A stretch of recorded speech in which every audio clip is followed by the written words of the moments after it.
Jossanã, muito boa tarde, boa noite, né? Já deu 6 horas, seja muito bem-vinda. Olá também, Adriana Dantas e toda a família Dantas, boa noite para vocês, sejam bem-vindas. Andréia, Dona Wanda, Sodivaldo, Márcio e o Marcos, boa noite também, Anitta e Clarindo, sejam bem-vindos. Olá, Cecília e Reinaldo, muito boa noite para vocês também.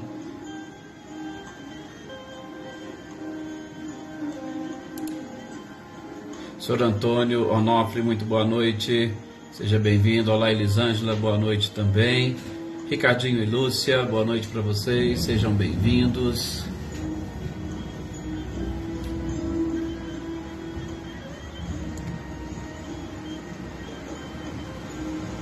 Rosilda Martins, muito boa noite também, Lídia, seja bem-vinda.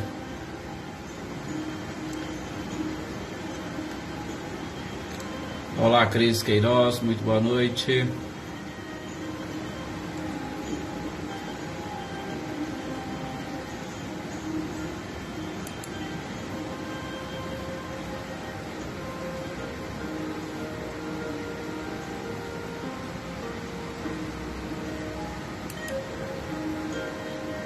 Mariângela, boa noite.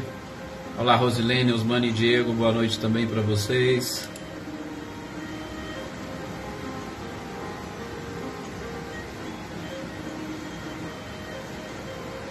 Sou Luiz Alberto, seja bem-vindo, muito boa noite.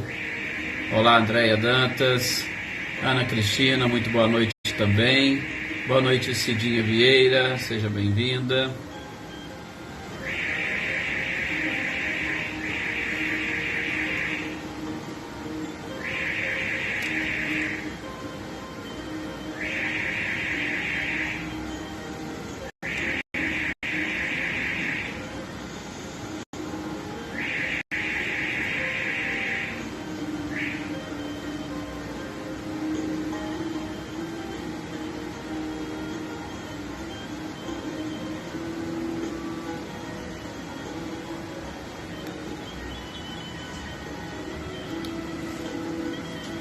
Olá, Michele, Rossato e Gabriel, boa noite para vocês, sejam bem-vindos.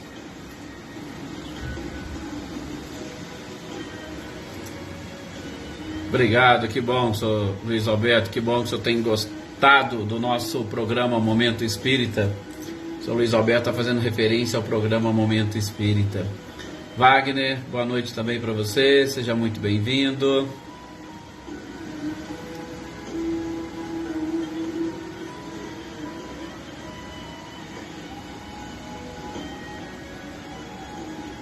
Dona Leopoldina, muito boa noite, seja bem-vinda.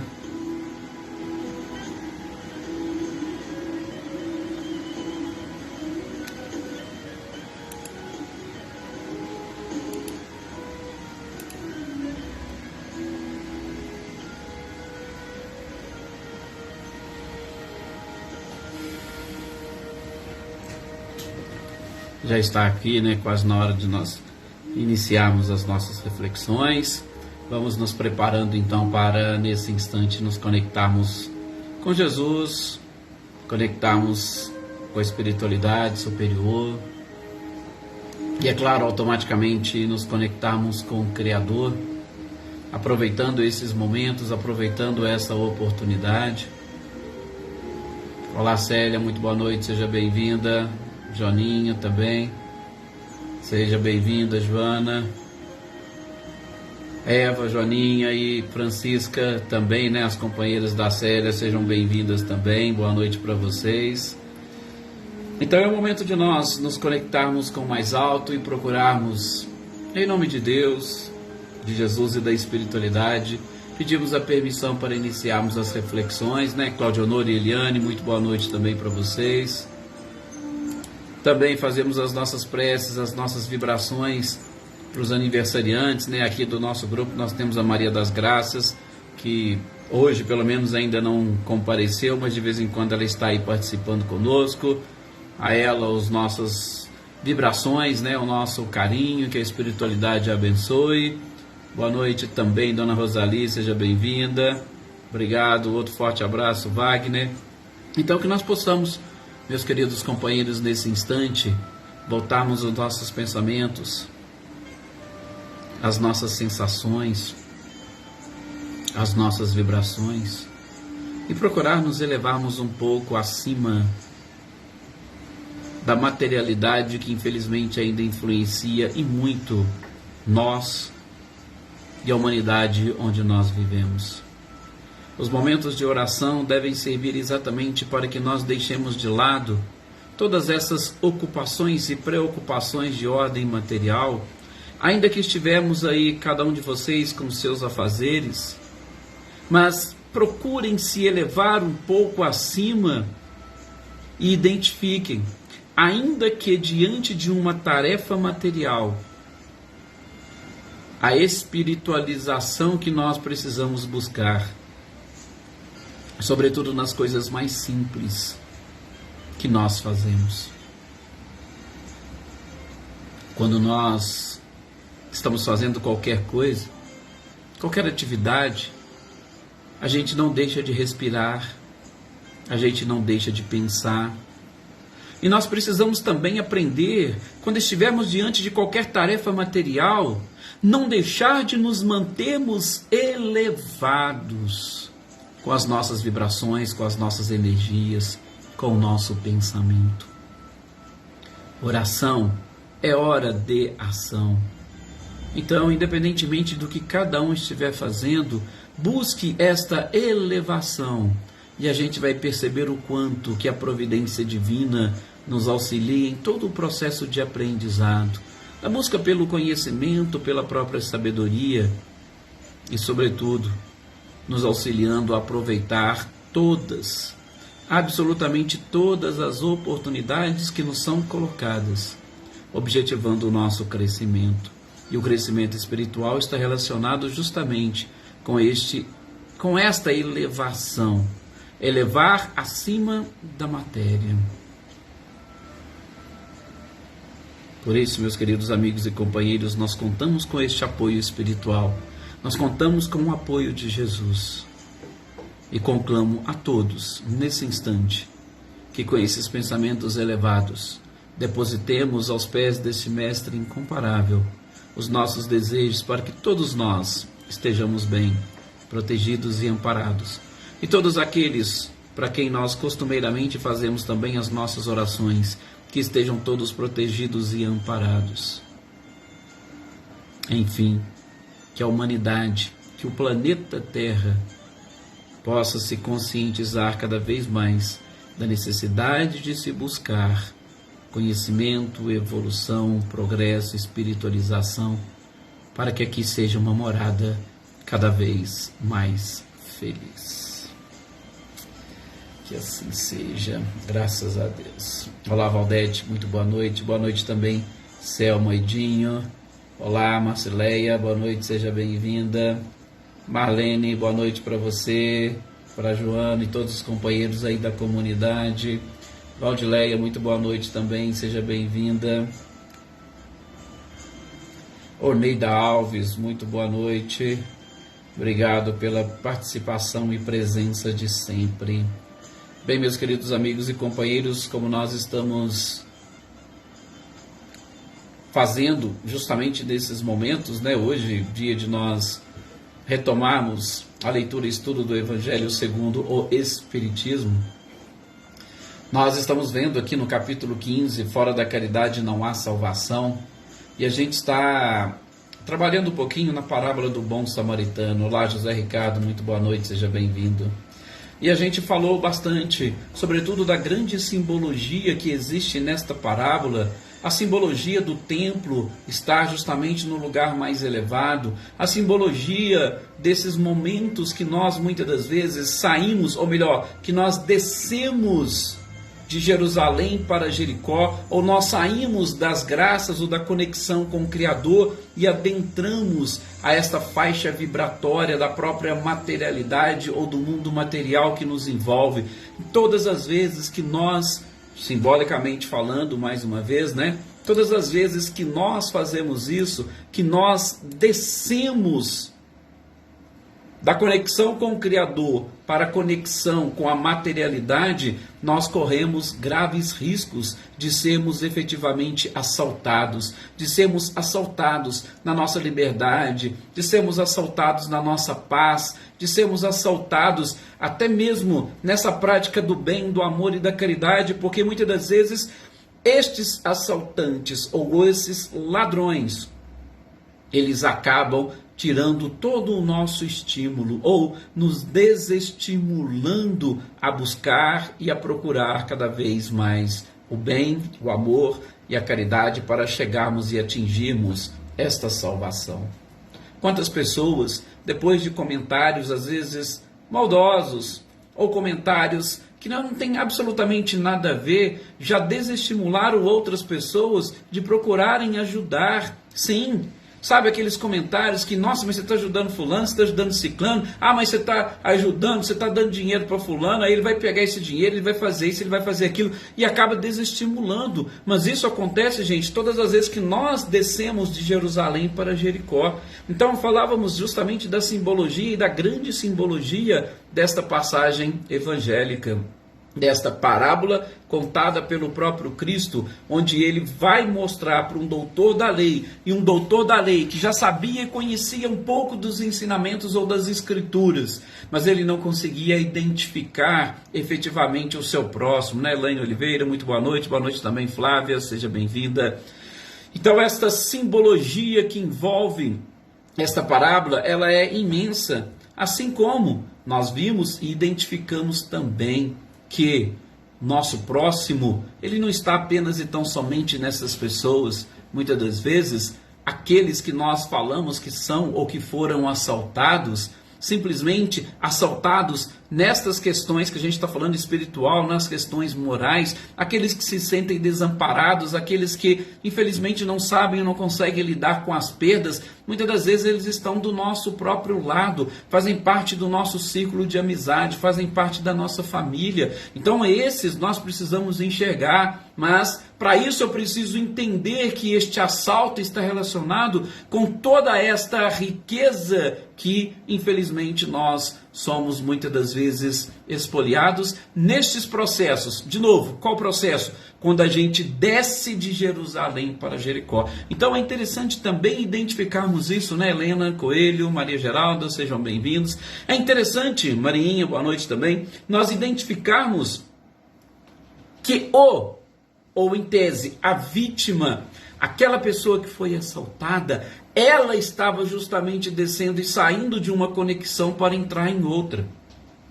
Em contrapartida, gente, se nós estivermos ou permanecermos lá no alto com a nossa vibração também elevada, dificilmente nós seremos assaltados. Por quê? Porque os ladrões não poderão chegar no nível que nós estivermos, né? Maria Abreu, boa noite Iraci, boa noite também Lourdes Ogata. Os assaltantes não poderão chegar. Se eu não descer, eles não vão conseguir subir. Isso mostra muito bem aquilo que a espiritualidade nos ensina no próprio livro dos Espíritos. Agora eu não me recordo bem o número da questão, mas se nós não somos obrigados a passar por algum tipo de prova, nós não vamos passar. Agora, se nós estivermos nesse processo e principalmente descendo ou baixando a nossa vibração, nós poderemos ser vítimas sim desses assaltantes, esses vícios que compõem, infelizmente, a humanidade ou que estão presentes na maior parte da humanidade, né? Boa noite, Valéria, Robinho, sejam bem-vindos. Boa noite também, Daniele. Bom, isso foi aquilo que nós vimos e identificamos no nosso último encontro. Mas ainda falta alguns personagens ou alguns pontos desta parábola para nós avaliarmos na profundidade. Como eu disse para vocês, é realmente uma das parábolas muito caras para nós, né? Particularmente, exatamente por conta deste simbolismo fantástico que ela possui. E nós ainda vamos trazer também uma interpretação de Caibai Schutel com relação a essa parábola, que é algo também assim, né, que a gente se surpreende quando a gente começa a ler e a estudar e principalmente a ouvir outros autores falando e trabalhando este tema. Mas vamos seguir. Então, nós comentamos também muito rapidamente sobre o sacerdote, sobre o levita e sobre o samaritano. Porque o sacerdote também descia de Jerusalém para Jericó. Ele também estava, só que ele saiu daquele estado de graça, estava baixando a materialidade, por isso que ele não conseguiu enxergar ali naquela pessoa um verdadeiro irmão. Ele não conseguiu enxergar ali naquele instante alguém que precisava da ajuda e principalmente ele não conseguiu se enxergar como um missionário que tem essa função de ligar a criatura ao seu próprio Criador. O levita, jamais acostumado com as coisas do mundo, mais ligados à própria legislação, como diz o evangelista, ele foi parar ali. Simplesmente ele foi parar ali. Não falou de onde que ele estava vindo, para onde que ele estava indo, mas ele simplesmente chegou ali também, naquele local, naquele momento. Em contrapartida, nós vemos o samaritano. O que aconteceu com o samaritano? Ele estava viajando, ou seja, ele tinha um objetivo, ele tinha um propósito, ele saiu de um lugar e estava indo para outro, mas nem por isso ele deixou de parar ali naquele instante para socorrer alguém que estava justamente precisando da sua ajuda, do seu apoio e do seu auxílio. Olha para vocês verem que coisa realmente interessante nós conseguimos identificar nesta passagem. Bem, mas não é só isso. A parábola ainda nos traz outras observações que a gente não pode passar desapercebido. Gente, Jesus, quando ele adota como modelo, como exemplo, o samaritano, ele estava simplesmente buscando todos aqueles seres, ou os samaritanos representam todos os seres que hoje são desprezados e descriminalizados pela própria sociedade. Eu já vi. E eu tenho certeza que vocês também já viram. Pessoas recusarem a ajuda justamente por ela estar vindo de uma outra pessoa que eles não entendiam, que eles não aceitavam e que era também desprezada. E Jesus pega justamente este modelo, né? Olá, Luísa Nalim, seja bem-vinda. Jesus pega justamente esse modelo de pessoas que não eram muito bem-quistas na sociedade, sobretudo naquela época, e fala, olha, veja o comportamento deles. Ou vocês acham que vocês serão julgados e analisados? Vocês acham que vocês serão ou chegarão no momento do juízo final e Deus identificará a religião que você pertencia, a roupa que você vestia? Absolutamente não. E os nossos comportamentos de hoje, gente? Como é que andam? Como é que nós conseguimos hoje ver e enxergar tudo isso que nós estamos falando? Por exemplo, até aqui, como nós enxergamos aquelas vítimas que são assaltadas e que se encontram no nosso caminho, precisando da nossa ajuda? Como nós vemos e enxergamos os líderes religiosos, ou se nós somos líderes religiosos, ou se nós temos algum tipo de referência, como que nós nos enxergamos perante a sociedade? Se nós somos apenas e tão somente viajantes, se nós ainda não ligamos o suficiente para estas questões, como que nós nos vemos e como que nós identificamos tudo isso? Pois é, a própria questão do assaltado ou da vítima, a passagem evangélica não se fala muito nela. Não é, Sr. Antônio Pazotto? Boa noite.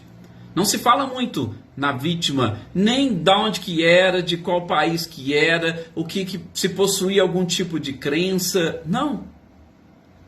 Porque pode ser qualquer pessoa. O que Jesus quis exaltar é justamente a prática do bem e da caridade. Independe se era homem, se era mulher, se era um escravo, se era um senhor, se era um imperador, não importava. Por isso, eles nem ficaram preocupados. E Jesus não falou, olha, quem foi assaltado era isso, era aquilo. Não. Nós sabemos sim que no mundo de provas e expiações, muitas são as vítimas. E repito, são vítimas de si mesmo, porque desceram de Jerusalém para Jericó. Saíram de uma vibração elevada e passaram para uma vibração materializada. Automaticamente a gente corre esse risco. Mas a passagem evangélica, ela traz também, gente, outras situações.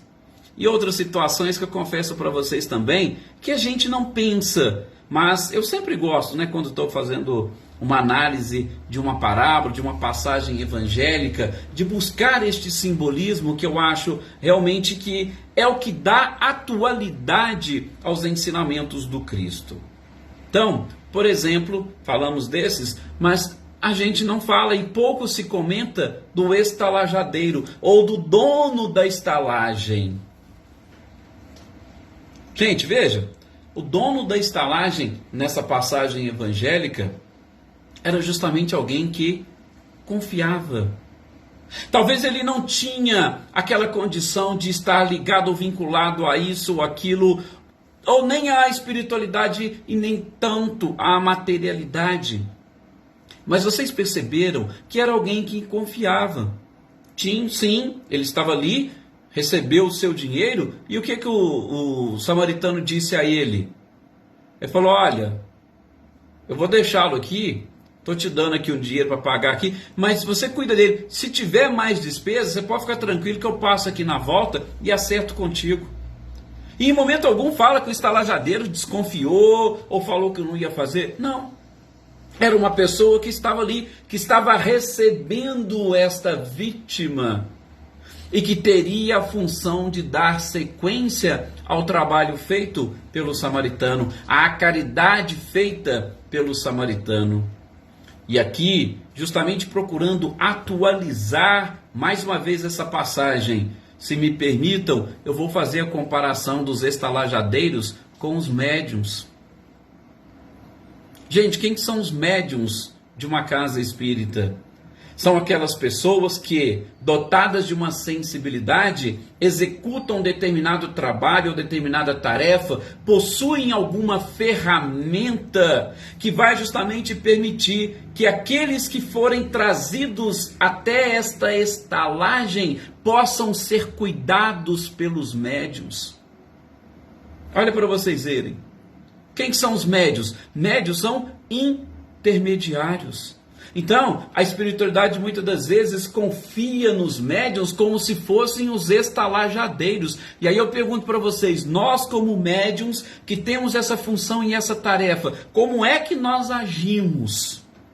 Agimos como este da parábola que Jesus contou e confiamos em todo esse processo e confiamos em todo este trabalho?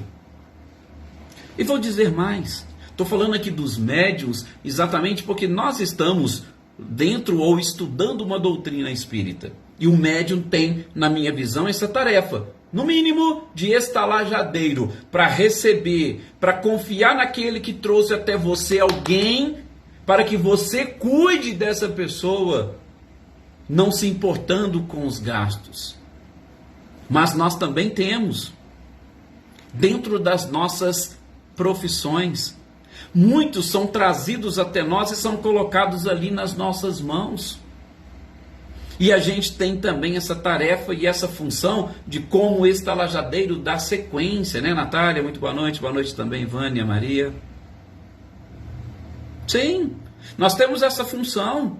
Nós temos aqui vários colegas e companheiros que trabalham na área da saúde. Muitas das vezes, gente, as pessoas que são assaltadas são levadas ali até a gente.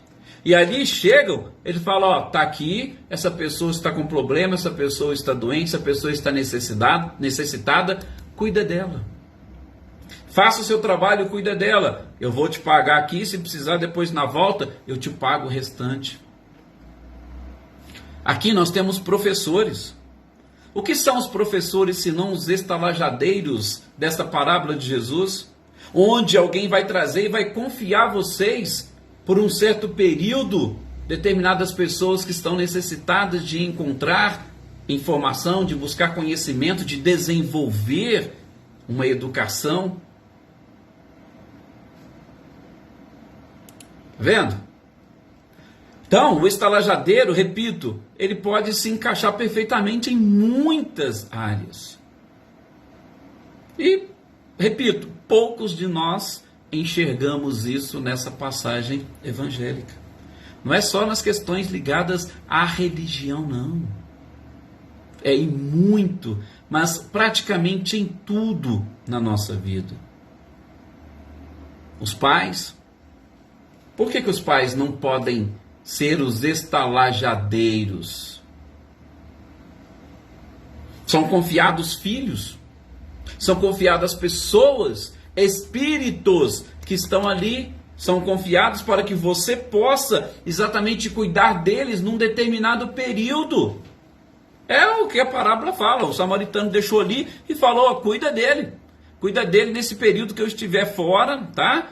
Cuida direitinho, certinho, e aí depois a gente acerta o restante. Sim, durante essa existência, os pais têm essa função de estalajadeiros para cuidar desses espíritos que lhe foram confiados.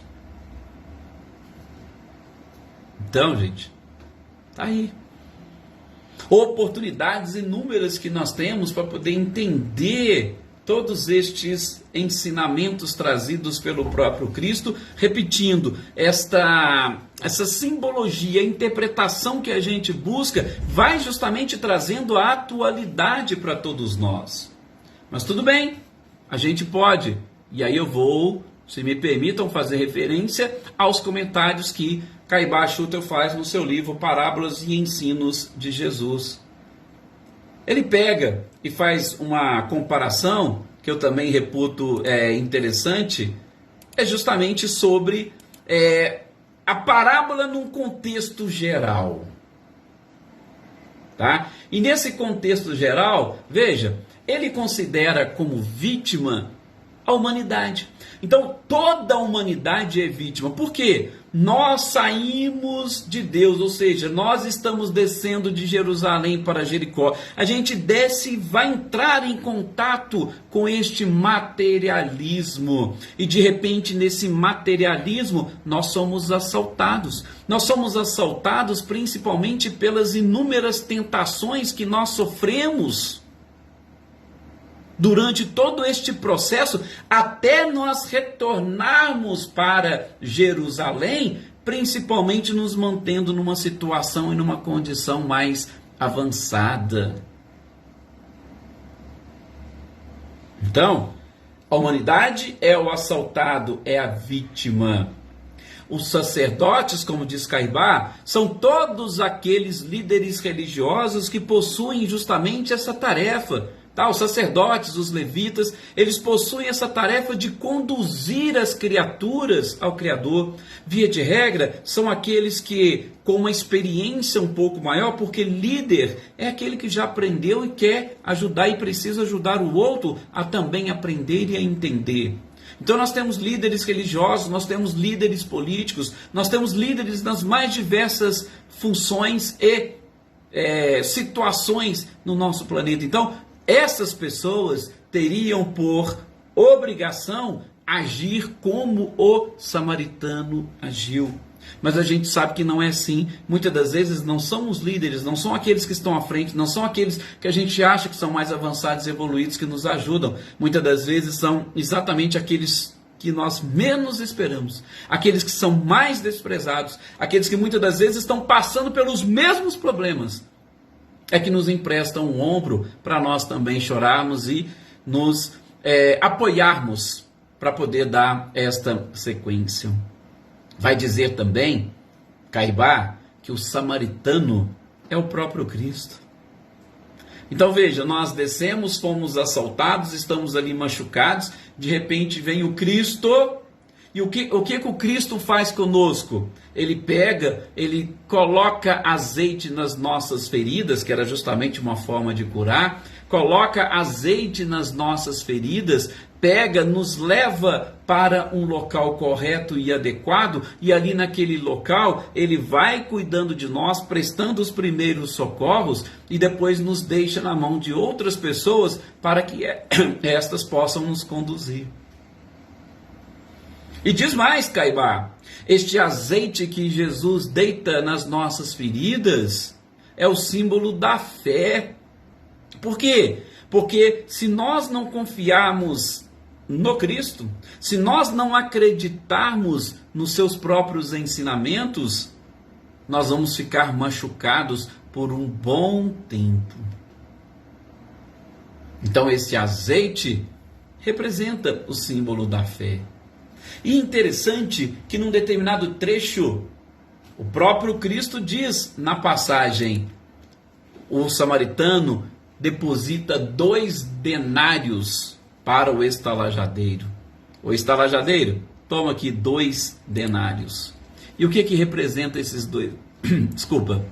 Esses 2 denários? Mais uma vez, segundo o próprio Caibá, representa a caridade e a sabedoria.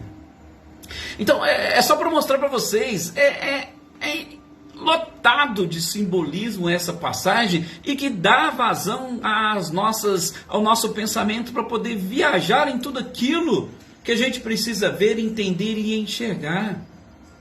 Por isso, gente, o papel do intérprete, ele é diferente daquele artista que compõe uma música, depois que ele acabou de compor, a música está pronta e não tem o que fazer.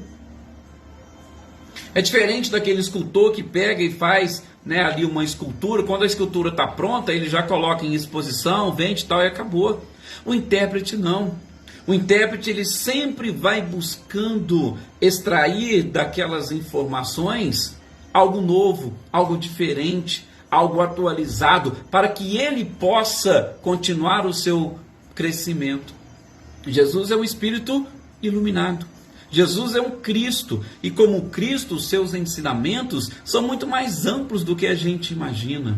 Por isso que nós interpretávamos essa parábola, Valdete, lá atrás de um jeito. Hoje a gente já busca interpretações diferentes e distintas, chamando a nossa atenção para determinados pontos essenciais da passagem, da parábola. Quem imaginaria, como diz Caibá, que esses 2 denários que Jesus deposita nas mãos do estalajadeiro. Quem que é o estalajadeiro? Nós falamos aqui, por exemplo, os médiuns, os professores, os pais. Ele deposita 2 denários, um a caridade, o outro a sabedoria. E se nós soubermos utilizar esses 2 denários, nós vamos fazer como a parábola dos talentos nos ensina. Nós vamos duplicar ou triplicar a caridade e a sabedoria, principalmente com aquelas pessoas que estão ali à nossa volta, Maria Regina, muito boa noite, seja bem-vinda. Olha, para vocês verem que interessante. Jesus sempre pegava as suas parábolas, como a gente tem falado, E Haroldo fala muito disso também, tirando do próprio Emmanuel. Os ensinamentos do Cristo é como um colar de pérolas. Cada uma delas vai se somando e juntando e forma uma peça única, um colar. Mas todas elas são importantes. Imagina um colar de pérolas sem uma pérola, ele perde o seu valor significativamente. Então, a gente pega aqui esses denários, a gente pega esses talentos, e aí a gente tem essa função, caridade e sabedoria. Vamos multiplicar tudo isso. E aí, é claro, quanto mais, como disse Francisco de Assis, quanto mais nós fazemos, quanto mais nós doamos, mais nós recebemos. Quanto mais eu pratico a caridade, mais eu vou sabendo como praticá-la, e daí um tempo ela vai ser algo automático e ela vai fazer parte da minha vida. É assim que funciona. E este é o caminho, como diz o título do capítulo, para a própria salvação. Kardec, inclusive, ele vai fazer alguns comentários, logo após esses 2 textos do juízo final e a parábola do samaritano. Veja que Kardec também faz uma interpretação conjunta. Ele vai comentar conosco. Jesus expôs boa parte desses ensinamentos, gente, lá no Sermão do Monte. E lá no Sermão do Monte, onde ele expôs para nós, sobretudo as bem-aventuranças, ele coloca a humildade e a caridade como virtudes essenciais para nós alcançarmos o reino de Deus. Ou melhor, poderia dizer, virtudes essenciais para nós visualizarmos o reino de Deus. Por quê? Porque a gente pode visualizar ele aqui na terra. Poxa, Edson, mas você está acabando de contar da parábola do samaritano que alguém foi assaltado. E como é que eu vou enxergar o reino de Deus com a pessoa que é assaltada? Mas vejam que nessa passagem do Cristo são oportunidades. A gente está vendo, inclusive, a lei de destruição lá no Livro dos Espíritos. E o que a lei de destruição é? É um cumprimento das leis naturais. É um processo de transformação. E isso não é um reino de Deus? Ou vocês acham que o reino de Deus é apenas e tão somente aquelas maravilhas e a ociosidade? Não, Deus trabalha até hoje. Então, se nós estivermos trabalhando, a gente vai conseguir visualizar o reino de Deus. E isso Kardec comenta para nós logo após essas passagens. E onde? Claro, se nós estivermos em Jerusalém, porque se descer para Jericó, a gente já vai se decepcionando e vai enxergando de forma diferente. Mas onde nós não enxergamos perfeição no caos? Só não enxerga perfeição no caos aqueles que não conhecem Deus, que não conhecem as suas leis, que não conhecem a sua perfeição, a sua sabedoria, a sua tudo. A perfeição, ela existe mesmo no caos. Olha que coisa, né, interessante. Ou vocês acham que Jesus também tirava essas parábolas assim, do nada, só para... É como uma figura de linguagem, Não! É para a gente justamente enxergar esse tipo de coisa, né? Olá, Dona Luzia, muito boa noite, seja bem-vinda. É para a gente enxergar esse tipo de coisa. Perfeição no próprio caos. Para nós finalizarmos, porque o próximo tópico é um mandamento maior, a gente vai deixar para o próximo encontro. Só lembrando, Kardec, quando faz esses comentários, e principalmente retirando do Evangelho, que também está aí uma simbologia fantástica e maravilhosa, ele repete. Nós, muitas das vezes, somos obrigados a olhar para o lado, verificar o quanto nós estamos sendo testados, e nós somos testados das mais diversas formas e pelas mais diferentes pessoas. Não são só escribas e fariseus que chegam ali, saduceus que chegam para nos testar, mas nós somos testados de diversas outras formas. Kardec nos lembra. Diante de todos esses testes, a pergunta sempre vai aparecer: quem é meu próximo? Fiquemos justamente com esta questão: quem é meu próximo? Vamos pensar nisso, até as nossas próximas reflexões. Dentro de casa, alguém está conversando contigo, seu pai, sua mãe. Olha, e lembre dessa pergunta: quem é meu próximo?